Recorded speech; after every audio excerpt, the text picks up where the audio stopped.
حدیث میں آتا ہے جب بچہ شکم مادر میں 120 دن کا ہوتا ہے تو فرشتہ آ کے 4 چیزیں لکھ جاتا ہے. ان میں سے ایک چیز اس کا رزق ہے کہ ساری زندگی میں اس کو کتنا رزق ملے گا. اب جتنا لکھا گیا ہے الٹی چھلانگے بھی لگائے اس سے زائد نہیں ملے گا, اور جب لکھا گیا ہے اس سے پہلے نہیں ملے گا. تو پھر اس رزق کے لیے اٹینشن کی ضرورت کیا ہے؟ رزق کے لیے کام کرے, محنت کرے. شاید میں نے کسی درس قرآن میں اس حوالے سے بات کی تھی. حضرت شیخ سعدی شیرازی فرماتے ہیں کہ ایک شخص جنگل میں گیا, اس نے دیکھا ہے کہ ایک لومڑی ہے جس کے ہاتھ پاؤں ہی نہیں ہے. سوچنے لگا مالک اسے رزق کیسے دیتا ہوگا. تو درخت پہ چڑھ کے بیٹھ گیا. تھوڑی دیر کے بعد شیر آیا, اس نے شکار کیا اور پس خوردہ چھوڑ کے چلا گیا. وہ رینگتی رینگتی آگے بڑھی اور پس خوردہ کھا کے پیٹ بھر لیا. اب اس نے کہا کہ جب اس لومڑی کو اللہ عطا فرماتا ہے میں تو اس کا بندہ ہوں, میں کیوں محنت کروں. اس نے محنت چھوڑ دی. ایک دن فاقے سے کاٹا, دوسرا دن فاقے سے کاٹا, تیسرے دن جب حالت غیر ہونے لگی تو آواز آئی بندے میں لومڑی کو بغیر کسی محنت کے دے سکتا ہوں, تجھے نہیں دیکھ سکتا. تجھے بھی عطا کر سکتا ہوں لیکن لومڑی نہ بن, شیر بن. خود کما اور اوروں کو بھی کھلا, نہ کہ لومڑی کی طرح جو ہے وہ بن کے بیٹھ جائے. یہ بھی حکم ہے محنت کرنے کا, لیکن محنت کرنے کا, سائی کرنے کا حکم ہے, اٹینشن لینے کا حکم نہیں ہے. ہماری ذمہ داری نہیں, ہمارا کام ہے کام پہ چلے جانا. دیکھو نا, آپ کسی فیکٹری میں کام کرتے ہیں, 8 گھنٹے کی ڈیوٹی ہے وہاں کام کی, تو آپ مزدوری کرتے ہیں یا کوئی کام کرتا ہے, مالک بیل دے کے آپ کو بلا لیتا ہے دفتر میں, 2 گھنٹے وہاں بٹھائے رکھتا ہے.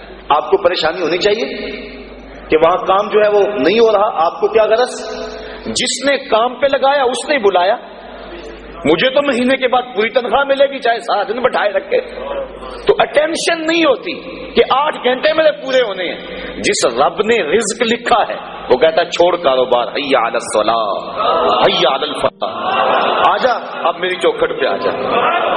رات پڑ گئی اب سو جا, اب کام نہ کر. جس نے لکھا ہے, جس نے کام پہ لگایا ہے, وہ کہتا ہے اب جمعے کی اذان ہو گئی ہے, اب کاروبار بازار البیع, اب چھوڑ دے کاروبار.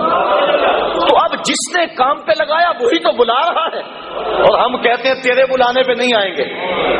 تو مالک بلائے اور بندہ دفتر میں نہ جائے تو وہ فیکٹری سے نکالے گا کہ نہیں؟ یا حالات کشیدہ ہو جائیں گے کہ نہیں؟ اٹینشن بنے گی کہ نہیں؟ تو اگر آسودہ رہنا ہے, فیکٹری میں کام بھی کرنا ہے, تو پھر مالک سے بنا کے رکھنی ہوگی نا. اگر رزق اس کا کھانا ہے اور اس کی نہیں ماننی تو پھر اٹینشن تو ہوگی. پھر کہا جائے گا جی رزق بڑا ہے, سکون نہیں ہے, پتہ نہیں کسی نے تویز ڈال دی ہوئے, کسی عامل نے جادو کر دیا ہوا ہے, پھر مصیبت بنی ہے.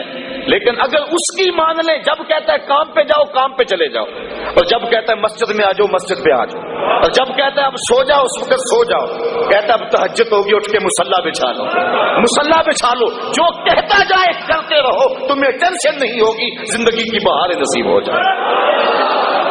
حضور نے ارشاد فرمایا اللہ کی تقسیم پہ راضی ہو جاؤ, اللہ کی تقسیم پہ راضی ہو جاؤ, تم غنی بن جاؤ گے, تم گداگر نہیں رہو گے, تم گداگر نہیں رہو گے, غنی بن جاؤ گے. کروڑ پتی ہو کر بھی کمینے نہیں ہوگے, تمہاری جیب میں کچھ بھی نہیں ہوگا لیکن غنا کی سلطنت کے بادشاہ ہوگے.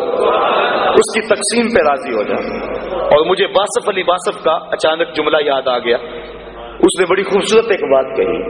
اس نے کہا اللہ اور اپنی رضا میں فرق کا نام غم ہے. اللہ کی رضا میں اور اپنی رضا میں فرق کا نام غم ہے. جو اللہ کی رضا ہے بندہ کہتا ہے نہیں یہ نہیں صحیح, تو غم بن گیا. تو جب بندہ اللہ کی رضا میں اپنی رضا گم کر لے تو پھر غم نہیں رہتا. جے سونا میرے دکھ وچ راضی تے میں سکھ نو چلے ڈاواں, پھر وہ اس حال کے اندر راضی ہو جاتا ہے. ان دکھوں کے اندر اسے لذت آتی ہے. وہ کہتا ہے میرا مالک مجھے یہاں رکھنا چاہتا ہے, میں آگے کیوں جاؤں. تو جہاں مالک کی مرضی ہے بندہ وہاں رہتا ہے. تو آج ہر بندہ ٹینشن میں, ہر بندہ مشکلات میں, ہر بندہ بھاگ رہا ہے, محنت کر رہا ہے. میں اس محنت کا انکار نہیں کرتا, یہ بات ذہن میں رکھیں.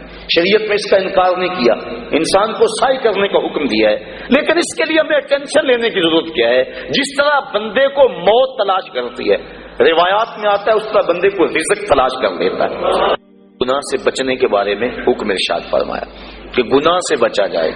نیکی کرنی، اچھائی کرنی بہت بڑی دولت ہے، لیکن گناہ سے بچنا عادت ہے، کیونکہ گناہ کرنے سے اللہ ناراض ہو جاتا ہے، اور تقوی اللہ کی ناراضگی سے بچنے کا نام ہے.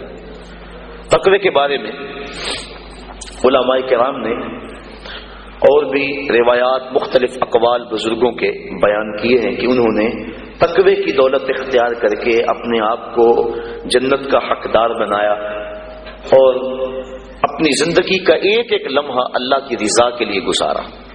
آج ان کے لیے جنت کے دروازے کھلے ہوئے ہیں اور فرشتے ان کو سلام علیکم کہہ رہے ہیں اور ان کی سابقہ زندگی پر آفرین کر رہے ہیں کہ تم نے اچھی زندگی گزاری، کہ کفاف تھوڑا تھا، ذرائع آمدنی کم تھے، اولاد زیادہ تھی، جس منصب پہ تم بیٹھے تھے تم اپنے وسائل کو بڑھا سکتے تھے، لیکن اس میں آمیزش ہوتی حرام کی، لیکن روکھی سوکھی تم نے کھا لی اور زندگی کی مشکل گھاٹیوں سے تم نے گزر کے یہاں تک اپنا پہنچاؤ کیا.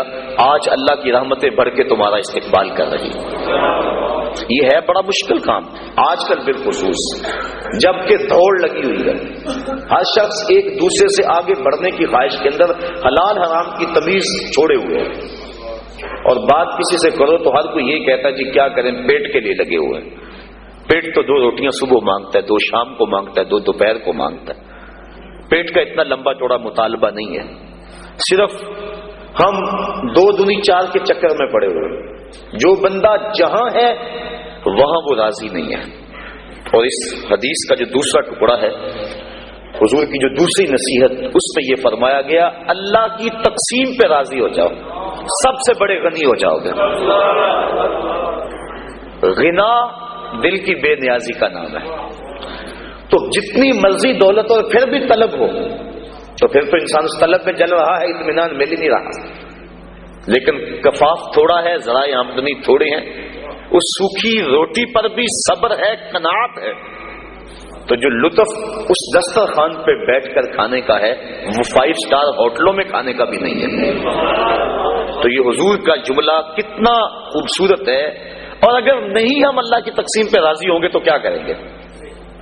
حدیث میں آتا ہے جب بچہ شکم مادر میں 120 دن کا ہوتا ہے تو فرشتہ آ کے 4 چیزیں لکھ جاتا ہے. ان میں سے ایک چیز اس کا رزق ہے کہ ساری زندگی میں اس کو کتنا رزق ملے گا. اب جتنا لکھا گیا ہے الٹی چھلانگے بھی لگائے اس سے زائد نہیں ملے گا، اور جب لکھا گیا ہے اس سے پہلے نہیں ملے گا.